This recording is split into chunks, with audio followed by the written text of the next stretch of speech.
Hi, my name is Tia Ariane Redpath and I am currently a multimedia journalism student at Manchester Metropolitan University.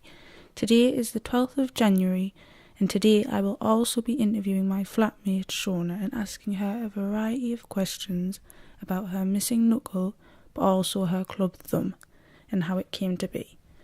There is a warning as there may be some graphic details included throughout this interview.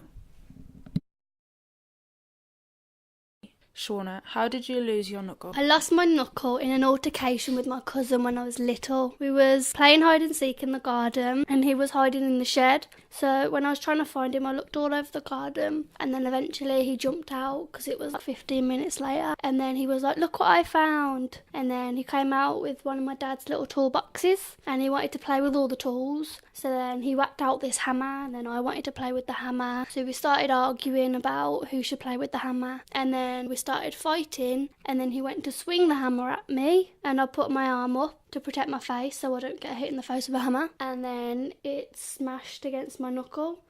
So how old were you when this ordeal actually happened? I was around 6 or 7. It was in the summer between year 1 and year 2. Did you have to undergo a medical procedure? My mum took me straight to the hospital when it happened because I was in a lot of pain and I couldn't move my hand at all or my fingers. So we went to A&E and we had to wait for ages before we got seen by a doctor, and then eventually we got seen and then we had to wait again for an x-ray, and then when we got the x-ray back the knuckle was just like disappeared. Do you think this ordeal has affected your life in a negative way? A lot of people are like freaked out by it and find it really weird and like react negatively to it, and they find it really grossed out when you like make a fist and then there's just a hole where your knuckle's supposed to be. They're like, "Oh, that's so gross, stop it, I don't like it." And then sometimes when they touch it they're like, "Oh, that's so weird, I don't like it, it's horrible," which is funny, but then it does affect you in some ways because it hurts your feelings a lot, which is like the same thing with my thumb.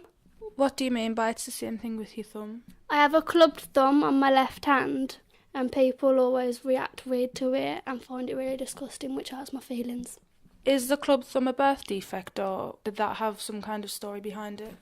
I think it's a birth defect. I've never researched it in like proper detail, but it's a proper syndrome. It's the same like Megan Fox has it, and like it basically means you've got a shorter nail bed, so it's like short and fat rather than normal basically, and people always take the mick out of it. Alright, thank you for your time, Shona.